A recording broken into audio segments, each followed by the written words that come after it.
Iya, senang bertemu kembali dengan kamu anak-anak ibu di kelas 10. Ibu harapkan kamu semuanya juga dalam keadaan baik dan tetap semangat ya untuk belajar. Pada pagi hari ini nak, kita akan melanjutkan pembelajaran kita tentang kelanjutan sosialisasi. Iya, kita lanjutkan kepada bentuk-bentuk sosialisasi ya. Uh, Sebelumnya Ibu ingin ingatkan kepada kamu bahwa sosialisasi itu adalah suatu uh, kegiatan atau pembelajaran seumur hidup, atau di mana seseorang itu dia mengkomunikasikan kebudayaan kepada warga masyarakat yang baru, atau proses di mana seorang menghayati sedang memahami norma-norma yang berada terjadi di dalam masyarakatnya. Kita melihat bentuknya. Bentuk sosialisasi yang pertama adalah sosialisasi primer. Sosialisasi primer itu adalah sosialisasi yang pertama yang dijalankan individu semasa kecil dengan belajar menjadi anggota masyarakat atau keluarga. Ini berlangsung saat anak berusia 1 sampai 5 tahun. Jadi warna kepribadian anak akan dapat ditentukan oleh warna kepribadian dari hasil interaksi antara anak dengan keluarga. Yang kedua, kita melihat sosialisasi sekunder. Itu adalah proses sosialisasi lanjutan setelah sosialisasi primer yang dikenal dengan di sana ada berupa sosialisasi, resosialisasi, dan desosialisasi. Proses resosialisasi, seseorang diberikan identitas diri yang baru. Sementara dalam proses desosialisasi, seseorang mengalami pencabutan identitas diri yang lama. Nah, jadinya seperti begini. Kamu itu resosialisasinya adalah kamu dari anak remaja. Nah, itu dia di pencabutan re-nya. Jadi pemberian desosialisasinya adalah desosialisasinya anak-anak, resosialisasinya adalah anak remaja, karena pada saat ini kamu adalah anak remaja yang dulunya berasal dari anak-anak. Ya, kita lihat yang ketiga, itu adalah sosialisasi represif. Nah, sosialisasi represif itu adalah sosialisasi yang menekankan pada penggunaan hukuman terhadap kesalahan yang dilakukan oleh individu. Nah, jadi cirinya itu penekanan pada penggunaan materi dalam bentuk hukuman dan imbalan. Kepatuhan anak terhadap orang tua ya sifatnya satu arah dan non-verbal, berisikan perintah. Jadi sosialisasinya bertitik berat kepada keinginan orang tua atau peranan orang tua. Sedangkan dia yang sosialisasi partisipatif itu adalah suatu pola ketika seorang anak diberikan imbalan jika berperilaku baik dan hukuman jika berperilaku sebaliknya. Jadi hukuman dan imbalan itu lebih bersifat simbolis. Jadi di sana penekanan pendidikan, pusat sosialisasinya itu adalah bersifat simbolis dan pada anak. Jadi selalu anak diikut sertakan di dalam membuat suatu keputusan. Misalnya buat suatu aturan di rumah. Nah, jadi seperti apa keinginan anak itu ditanyakan. Itu namanya sosialisasi partisipatif. Yang kelima adalah sosialisasi formal. Adalah sosialisasi yang berlangsung mulai dari lembaga yang berwenang menurut ketentuan yang berlaku dalam negara seperti pendidikan di sekolah, perguruan tinggi, lembaga militer, dan sekolah-sekolah kedinasan.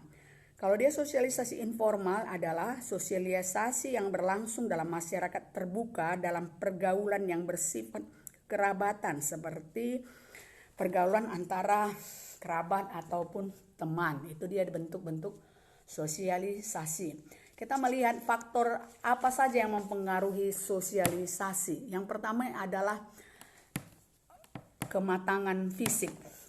Ya, faktor yang disebut dengan kematangan fisik di situ adalah suatu proses sosialisasi berkaitan erat dengan usia seseorang. Jadi kematangan fisik itu diperlukan untuk mensosialisasi cara bahasa dan keterampilan yang diperlukan. Yang kedua adalah lingkungan atau sarana sosialisasi.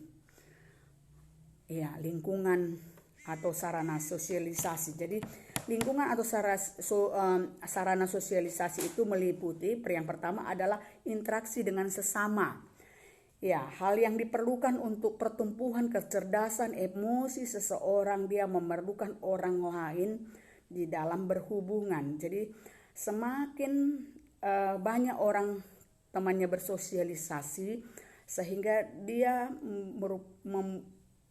itu adalah suatu tempat melatih untuk bagaimana dia untuk bermasyarakat.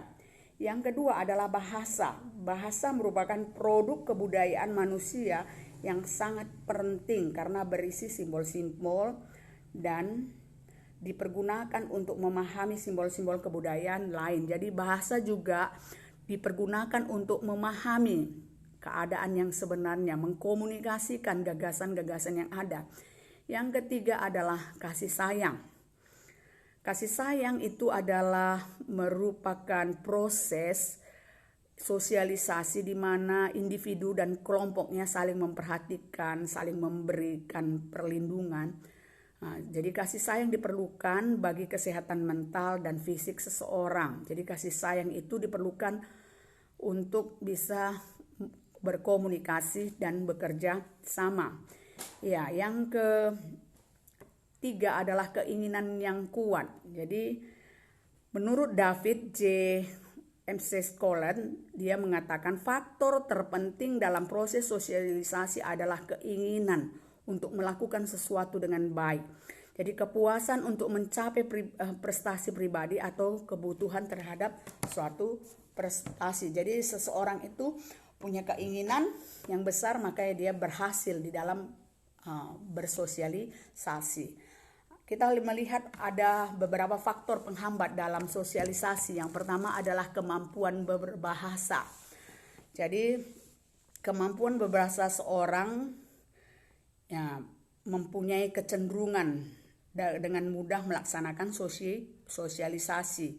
Jadi apabila kemampuan berbahasanya sangat rendah, itu menyebabkan kesulitan berbahasa dan kesulitan di dalam bersosialisasi. Jadi kita lihat ada beberapa penyebab kesulitan dia berbahasa. Pertama, oleh karena cacat pada bibir atau sumbing, bicara gagap, malu berbicara atau pendiam, kurang fasih dan kurang menguasai bahasa. Yang kedua adalah kemampuan pergaulan. Nah, jadi cara terbentuknya sosialisasi itu salah satunya adalah ditentukan bagaimana kemampuan kita bergaul. Nah, jadi kenapa susah dia bergaul? Oleh karena sulitnya berkomunikasi, kaku dan kurang beretika. Jadi orang yang kurang beretika, dia tidak mampu untuk bergaul sehingga dia sulit untuk mendapatkan pengetahuan. Ya, kehidupan yang terisolir, ya. Jadi kita kalau jauh dari tempat tetangga kita, hanya kita saja, jadi kita susah untuk berhubungan dengan orang lain, sehingga kita tersisih, sehingga kita tidak punya kemampuan untuk belajar menyesuaikan diri dengan keadaan. Jadi yang keempat adalah perubahan dalam masyarakat akibat modernisasi dan globalisasi. Jadi modernisasi dan globalisasi itu memberikan dampak positif, tapi dia juga memberikan dampak negatif oleh karena kita tidak memilah atau tidak membuat filter di dalam menerima perubahan, sehingga kita jadi tidak tahu lagi siapa dengan diri kita. Jadi sosialisasi pembelajaran kita tidak sempurna. Yang kelima adalah terjadinya kesenjangan antara kebudayaan, kebudayaan dan antara kelompok masyarakat ya. Jadi kebudayaan kita lebih senang dengan kebudayaan-kebudayaan luar daripada kebudayaan kita sendiri, sehingga kita sendiri tidak mengenal kebudayaan kita. Ini membuat kita tidak mampu untuk belajar bisa menyesuaikan diri dengan keberadaan kita. Jadi pada kesempatan ini ini pembelajaran kita pada hari ini. Ibu harapkan semuanya rajin belajar. Selamat pagi.